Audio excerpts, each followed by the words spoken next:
Assalamualaikum warahmatullahi wabarakatuh. Alhamdulillahi nahmaduhu subhanahu wa ta'ala hamdan yuwafi ni'amahu wa yukafi'u mazidah. Ya Rabbana lakal hamdu kama yanbaghi li jalali wajhika wa 'azimi sultanik. Subhanaka la nuhsi thana'an 'alaika anta kama athnaita 'ala nafsik. Falakal hamdu wa lakal syukru 'ala dhalik. Allahumma salli wa sallim ala habibina sayyidina Muhammad al-hadi ila siratil mustaqim wa ala alihi al-muttahharin wa ashabihi at-tayyibin wattabi'ina lahum bi ihsanin ila yaumiddin. Allahumma ya rabbana hadina fi man hadait. Na'udzu bika ya rabbana minaz zaygh wad-dhalali. A'inna ya rabbana ala ta'atik, ala dhikrik, wa ala syukrik, wa ala husni ibadatik. Allahumma ya rabbana ahyina ala sunnati habibika sayyidina Muhammad. Amitna ya rabbana ala millatihi. Wahsurna yawmal qiyamati ma'a zumratihi wa tahta liwa'ihi. Allahumma ya rabbana wa ya ghafirat dhunubi ighfiri dhunub. Wa ya mufarrijal kurubi farrijul kurub. Wa ya satiral uyub isturil uyub. Ya allamal ghuyub. Bibarkatil habibil mahbub. Urzukna ya rabbana tabata qabla al-maut. Wa syahadata indal maut. Wal jannata ba'dal maut. Amma ba'du. Para perindu-perindu, pecinta-pecinta baginda Nabi Muhammad sallallahu alaihi wasallam yang kami cintai, alhamdulillah saat ini kita dipilih oleh Allah untuk menjadi hamba yang diizinkan oleh Allah, diperkenankan untuk belajar mengenal lebih jauh baginda Nabi. Allah memperkenankan kita membaca sejarah beliau. Allah mengizinkan kita untuk berselawat kepada beliau. Karena baginda Nabi adalah pintu menuju Allah. Tidak ada pintu menuju Allah dan ridha Allah kecuali pintu yang bernama baginda Nabi Muhammad SAW. Maka hamba yang dimudahkan oleh Allah untuk mendekat kepada pintu tersebut adalah hamba pilihan Allah Subhanahu wa ta'ala. Ada hamba yang tidak pernah dikenalkan dengan pintu tersebut, maka dia bukan ahli la ilaha illallah. Kemudian ada di antara hamba yang sudah diperkenalkan oleh Allah, dipilih untuk menjadi ahli la ilaha illallah, akan tapi kurang rindu mereka untuk mendekati pintu tersebut. Sehingga perilakunya pun jauh dari baginda Nabi. Tidak ada di dalam hatinya kecintaan kepada baginda Nabi, tidak ada kerinduan untuk mengikuti. Maka jika ada seorang hamba yang masih berusaha untuk mencintai, maka ketahuilah bahwa kerinduan untuk berusaha, keinginan untuk berusaha mencintai Nabi itu adalah karunia agung dari Allah. Ada hamba yang dari awal sudah dipangkas kecintaan, lalu menjadilah pembenci baginda Nabi. Atau ada orang yang kenal Nabi tapi dihapus kecintaannya, sehingga tidak ada cinta, tidak ada hormat, tidak ada pengagungan. Maka mari kita koreksi diri kita saat ini. Yang sudah diizinkan oleh Allah, apakah betul perkumpulan kita, keberadaan kita di tempat semacam ini, di acara semacam ini, baik yang hadir secara langsung atau menyaksikan, mendengar, apakah kita di saat ingin bergabung dengan acara ini memang karena ada sesuatu yang tersembunyi di balik kalbu kita, yaitu kerinduan. Sekecil apapun itu kerinduan, yaitu kerinduan kepada baginda Nabi Muhammad SAW.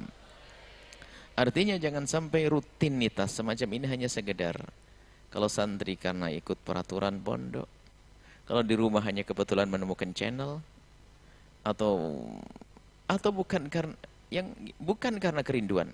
Sangat rugi kalau seperti itu. Maka mari kita asah hati kita agar sadar betul bahwasanya yang kita lakukan semacam ini adalah sesuatu yang sangat agung. Kita sadar. Dan yang kita cari adalah sangat agung, yaitu kecintaan kepada Nabi agung untuk sampai kepada zat yang maha agung, Allah Jalla Jalaluh.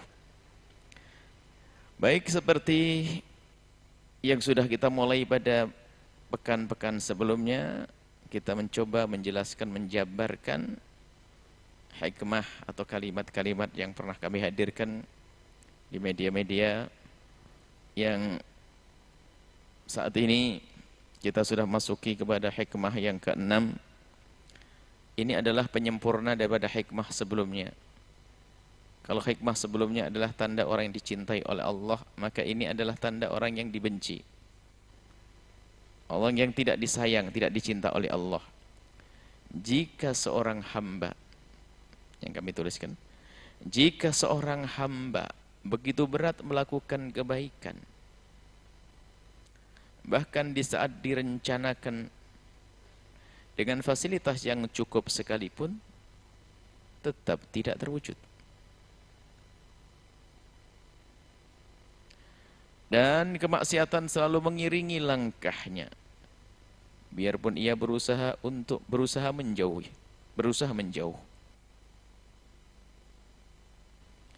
Itulah pertanda hamba yang dibenci oleh Allah. Mari kita renungi diri kita sendiri. Ada orang yang ingin berbuat baik, akan tapi terus menemui kegagalan. Tidak terwujud, tidak terlaksana. Bahkan langkahnya pun selalu diiringi dengan kemaksiatan yang tanpa direncanakan sekalipun. Maka jika ini koreksi untuk diri kita, kalau kita menemukan diri kita termasuk golongan orang-orang yang semacam ini, awas, waspada. Jangan-jangan kita tergolong orang yang tidak dicinta oleh Allah atau dibenci oleh Allah. Ada hamba yang diangkat oleh Allah biarpun bukan dari lingkungan yang baik. Ada hamba yang ternyata rendah biarpun berada di lingkungan yang baik. Permasalahannya apa? Dipilih atau tidak dipilih oleh Allah Subhanahu wa ta'ala. Ada suatu ketika ada seorang anak gadis yang dia menangis di usia yang ke-19, 20 tahun. Dan tangisnya adalah tangisnya kemuliaan. Ia diuji dengan seorang ibu. Diuji dengan seorang ibu yang punya kebiasaan sangat jelek, menjual dirinya. Dan anak ini tinggal serumah dengan ibunya. Bahkan melihat, sangat sering mengetahui apa yang dilakukan ibu. Akhirnya datang perginya laki-laki ke rumahnya sangat tahu. Dan itu disaksikan mulai dari kecil, masa kecilnya. Akan tapi karena anak gadis ini dipilih oleh Allah, yang ada pengingkaran. Biarpun dia belum bisa berbuat apa-apa dan dia selamat. Sampai suatu ketika dipinang oleh seorang laki-laki dan dia diangkat. Artinya biarpun dia punya contoh yang jelek di rumahnya, kehinaan yang ia saksikan, akan tapi kalau sudah dipilih oleh Allah, maka tidak akan tersentuh oleh kekotoran tersebut. Begitu sebaliknya ada seorang hamba yang dalam lingkungan baik-baik. Lingkungan baik-baik. Orang tua yang baik, ibu yang baik. Bahkan pendidikannya pun sangat baik. Akan tapi, bahkan kemudian dihantarkan oleh keluarganya pun dalam kehidupan yang baik. Pernikahan yang baik. Akan tapi, di perjalanannya, ia tidak bisa bertahan dengan kebaikan tersebut. dia adalah menjadi orang yang hina setelah itu, melakukan segala bentuk kemaksiatan. Nah, ini dua model manusia. Artinya, kalau sudah dipilih oleh Allah, biarpun berada di lingkungan yang tidak baik, dia bisa menjadi baik. Atau sebaliknya, biarpun berada di lingkungan yang baik, bisa saja dia menjadi tidak baik.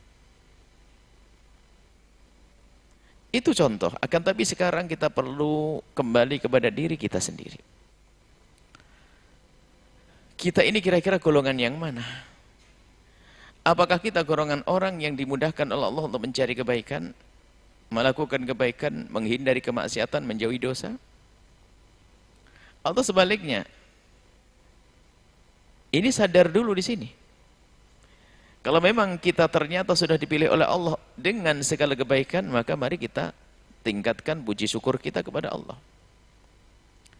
Dan jika ternyata kita ini tergolong orang yang begitu mudahnya kemaksiatan, mulai dagang sudah masuk wilayah riba, ngobrol sama orang harus bohong, terus kesana kemari kita melakukan dosa dan dosa.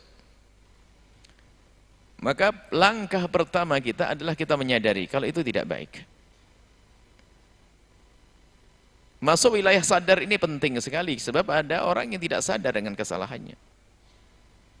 Dia tidak sadar kalau dia punya kekurangan, ini repot sekali.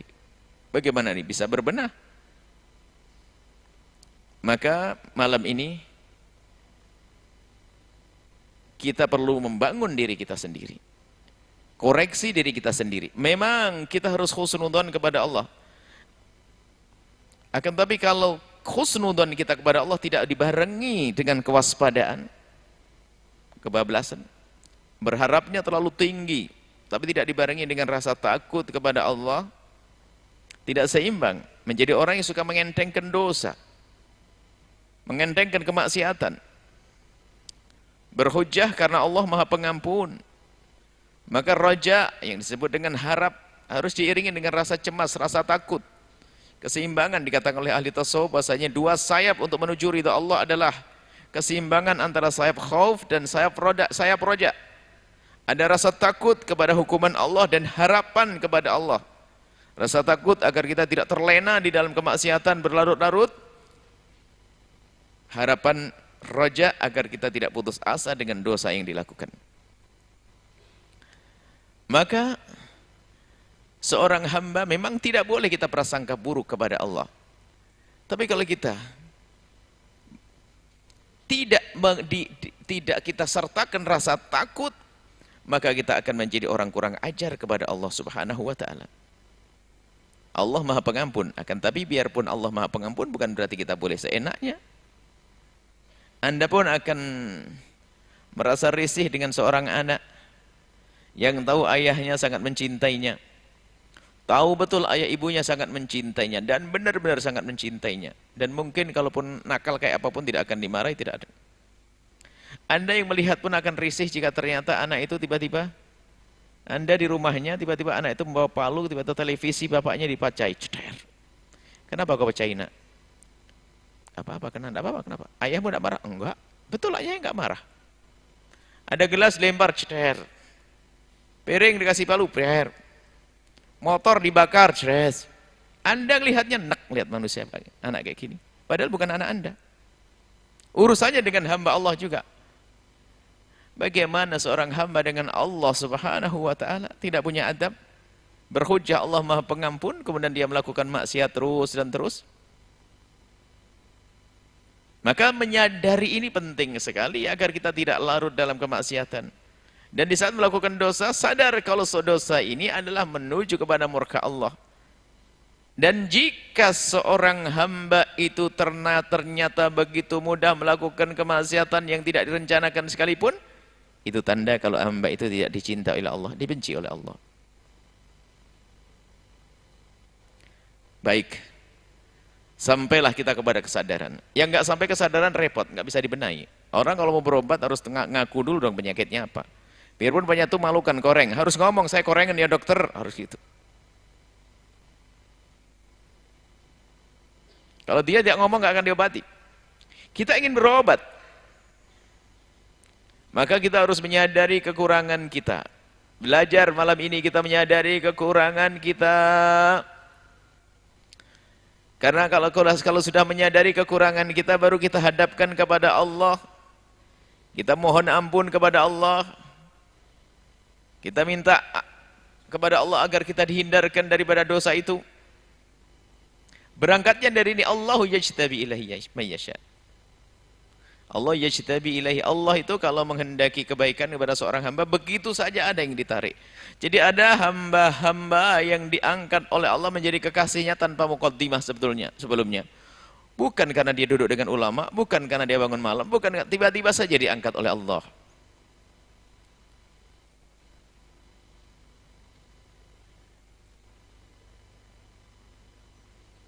Nih.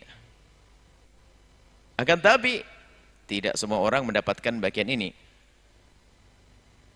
Kalau kita tidak mendapatkan bagian yang diambil oleh Allah, lalu bagaimana caranya? Ambil yang kedua, yahdi ilaihi may yunib.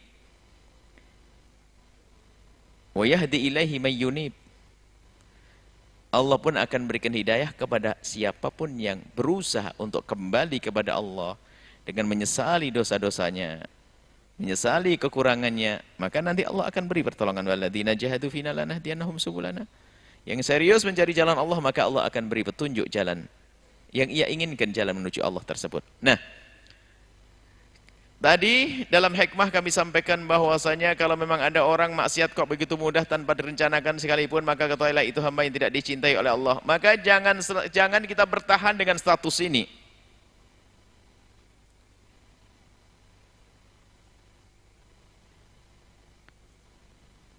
Jangan kita bertahan dengan satu ini. Ayo kita berusaha untuk menjadi hamba yang dicintai oleh Allah.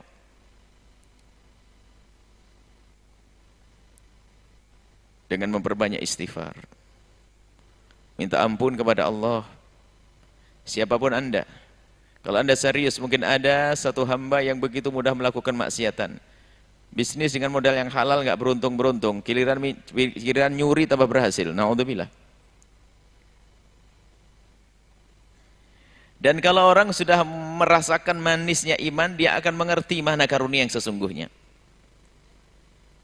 Bahkan biarpun dalam bentuk seolah-olah adalah bencana. Ada beberapa orang, bukan satu dua, beberapa orang yang subhanallah, di balik kehancuran ekonominya, dia bersyukur dengan sungguh-sungguh. Terasa betul dari nafas syukurnya itu, alhamdulillah. Kalau saya tidak kolab, tidak hancur, saya tidak kenal dengan kebaikan. Ajib. Berapa banyak kita temukan orang semacam itu. Karena selama ini Buya saya berjaya dengan bisnis saya yang tidak benar. Dari modal yang ada ribanya, modal yang haram, saya sukses. Bahkan kendaraan saya berganti sebulan sekali, sebulan dua kali. Kalau ada mobil baru selalu beli. Anak saya manja semua dengan ini. Tapi alhamdulillah, tidak bertahan lama itu semuanya. Saya harus hancur. Dan justru di balik kehancuran ini saya pergi ke masjid. Saya kenal ulama, saya ini subhanallah, alhamdulillah. Kalau saya tetap di atas, saya tidak. Ini serius dia bersyukur.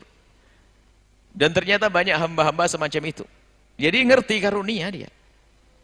Tanda dicinta oleh Allah hamba ini. Mau sukses ternyata dihancurkan oleh Allah. Dan sudah sukses dihancurkan demi kebaikannya. Maka mari kita itu menjadi hamba Allah yang diberi kebaikan tanpa harus ada ujian-ujian tersebut. Anda yang di rumah, yang menyaksikan acara ini, mendengar suara ini, mungkin usaha Anda sudah baik, sudah benar. Lalu ternyata dengan usaha Anda, penghasilan Anda yang besar, Anda sering bermaksiat, Anda sering melakukan dosa, bahkan mungkin modal Anda dengan riba. Jangan nunggu dihancurkan oleh Allah, maka saat ini ayo beristighfar, berusaha untuk hijrah, kita rubah.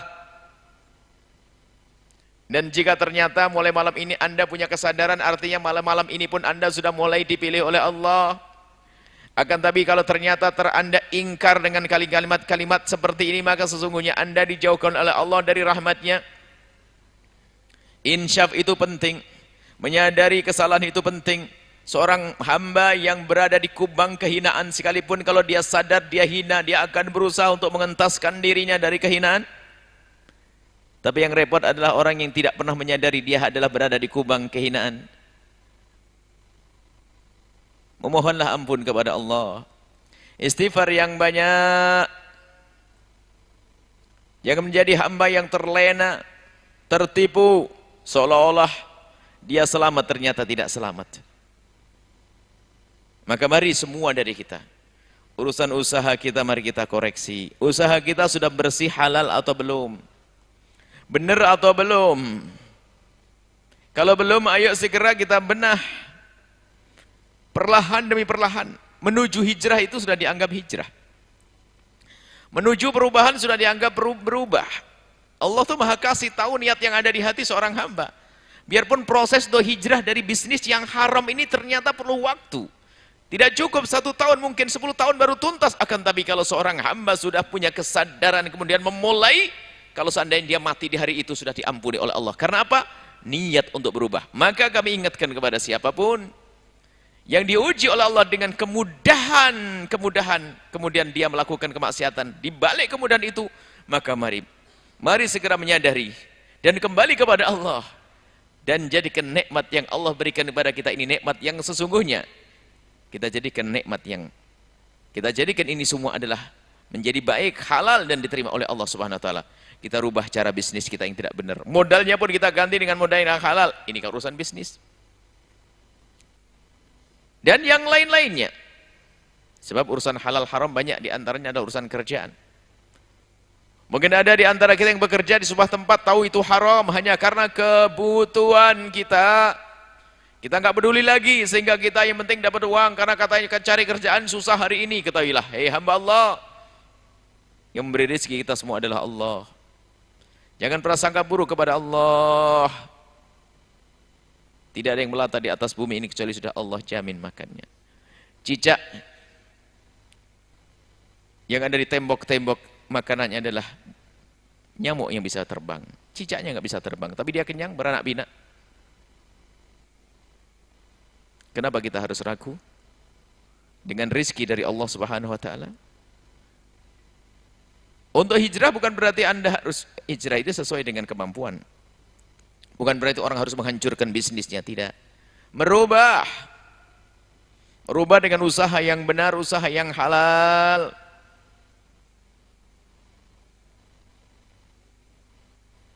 Anda yang terjun di dunia hiburan, dan kami menemukan sudah banyak contoh artis misalnya.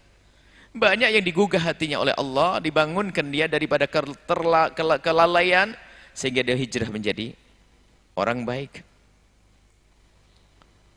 Bahkan juga ada orang di masa hidupnya adalah berjudi, mabuk, berhenti, ada. Seorang yang biasa dengan zinanya, berhenti, ada. Banyak. Yang mengangkat mereka adalah Allah. Tuhan kita dan Tuhan mereka sama. Maka mari kita semua menyadari semua kekurangan yang ada pada kita dan jangan tutup-tutupi Allah Maha Tahu. Kemudian mari kita mengadu kepada Allah. Istighfar yang banyak kita sesali dosa-dosa itu. Kemudian kita berusaha untuk hijrah. Dan kalau kita benar-benar berusaha, maka kita berubah dari hamba yang dibenci oleh Allah menjadi hamba yang dicintai oleh Allah. Innallaha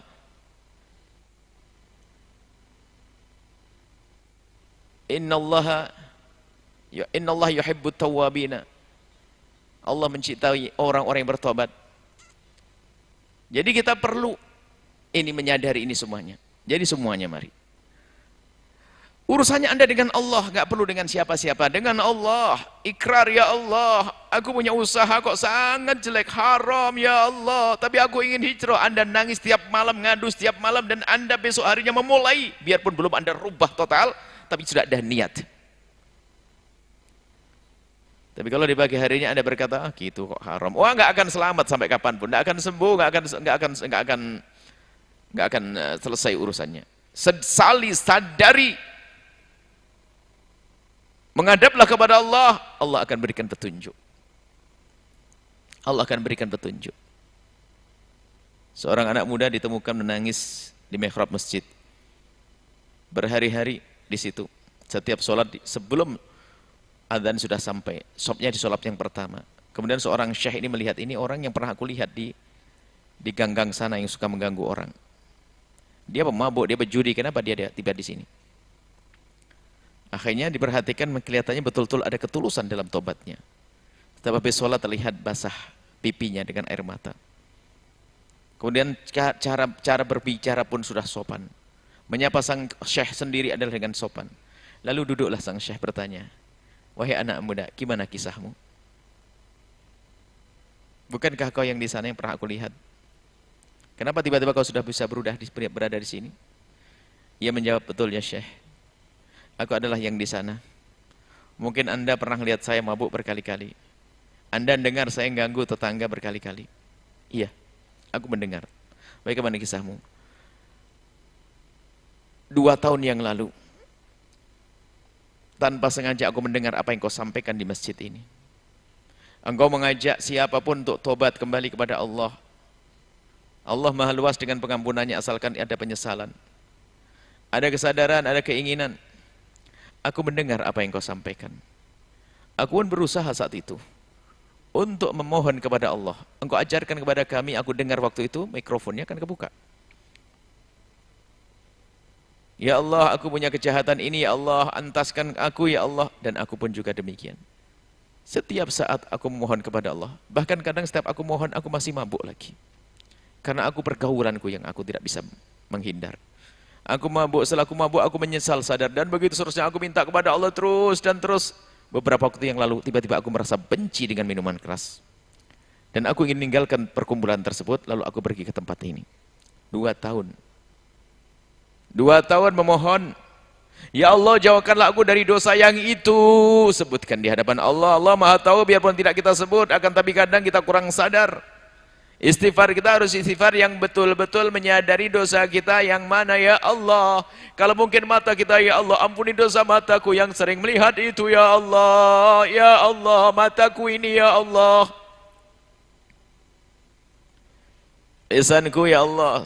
Sadari-sadari yang biasa menggunjing, mencaci orang lain, berdusta, adukan kepada Allah, ya Allah, aku punya lisan ini sering berbohong, ya Allah. Hari ini pun aku masih ingat 5 kali aku berbohong, ya Allah, ya Allah, ya Allah. Yang kepleset dalam kehinaan zina, ya adukan, ya Allah, aku adalah menjadi pezina. Aku ingin kembali kepadamu, ya Allah. Hentikan, ya Allah, kirimkan padaku yang halal, ya Allah. Jauhkan, adukan semuanya kepada Allah.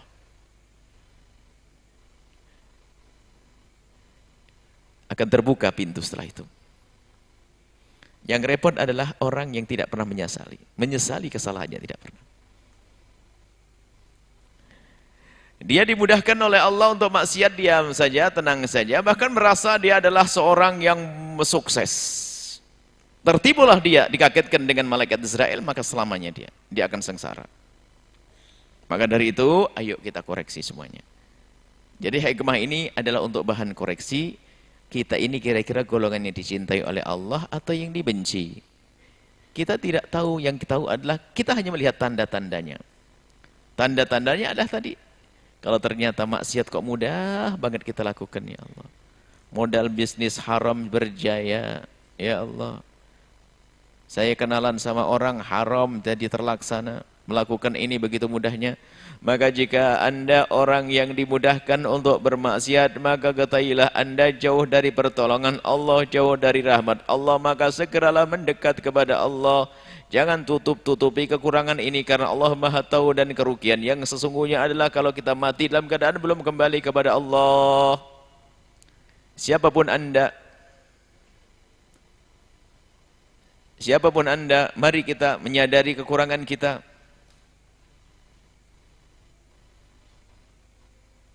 Baru setelah itu kita masuk wilayah pengampunan dari Allah Subhanahu wa taala.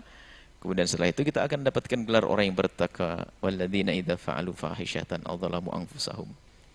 Orang-orang bertakwa yang dijanjikan surga adalah bukan orang yang bertaat-taat saja, akan tapi pendosa-pendosa yang dengan kesadarannya, keinsyafannya, kembali kepada Allah, memohon ampun kepada Allah, dzakarullaha, menyebut nama Allah dengan serius. Astaghfiru lidzunubihim, mohon ampun atas dosa-dosa. Dan dia tahu tidak ada yang mengampuni dosa kecuali Allah. Maka ketahuilah at-taibu minadz-dzambi kaman la dzambalah. Orang bertobat dari dosa seperti orang yang tidak pernah punya dosa. Mari kita koreksi diri kita sendiri, tidak usah ngoreksi orang. Lihat orang bermaksiat itu tanda dibenci Allah. Oh, belum tentu. Anda tidak tahu. Akan tapi bahan untuk kita ini. Bahan untuk kita, subhanallah. Kadang-kadang bermaksiat itu begitu mudahnya. Baru duduk sudah bohong.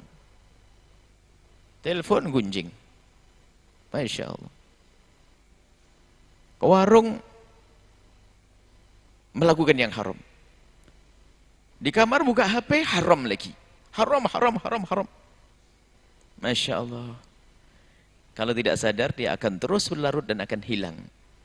Maka berada dalam kehinaan selamanya. Kehinaan yang sesungguhnya adalah nanti kehinaan di akhirat.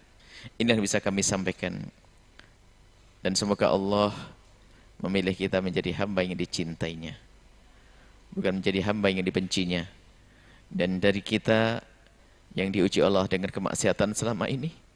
Semoga malam ini adalah malam pembenahan. Malam kesadaran. Malam perubahan daripada kehinaan menuju kemuliaan. Tanpa terkecuali. Dan semoga Allah memberikan kepada kita keinsyafan akan dosa-dosa kita. Dan semoga Allah menutup kekurangan hamba-hamba Allah dari mata kita. Dan semoga Allah subhanahu wa ta'ala menutup kekurangan kita dari hamba-hamba Allah. Dan semoga Allah membuka kekurangan kita di mata kita sendiri. Dan semoga Allah mengampuni orang-orang tua kita, guru-guru kita. Dan semoga anak-anak kita dijaga, para santri dijaga, dan juga pemirsa, para pendengar semua dijaga oleh Allah. Yang biasa dengan kemaksiatan, semoga malam ini adalah malam perpisahan mereka dengan kemaksiatan. Dimudahkan untuk kebaikan semua dari kita. Yang di dalam hatinya ada kerinduan kepada sesuatu yang jauh dari Allah, semoga dipangkas itu kerinduan. Diganti dengan kerinduan kepada sesuatu yang diridhai oleh Allah. Mungkin ada di antara kita yang ingin bekerja, menuntut ilmu tapi tidak jelas. Bahkan mungkin terbetik di hatinya kemungkaran di dalamnya. Semoga dihapus oleh Allah dan diganti dengan lintasan-lintasan niat kebaikan. Panjang umur semuanya. Husnul khatimah. Saling mencintai karena Allah. Mulia di dunia, mulia akhirat. Baik di dunia, baik di akhirat. Dan semoga Allah subhanahu wa ta'ala mempertemukan kita kelak di surga bersama baginda Nabi Muhammad. Dan panjang umur kita dalam ketaatan serta sehat walafiat. Wallahu a'lam bissawab. Assalamualaikum warahmatullahi wabarakatuh.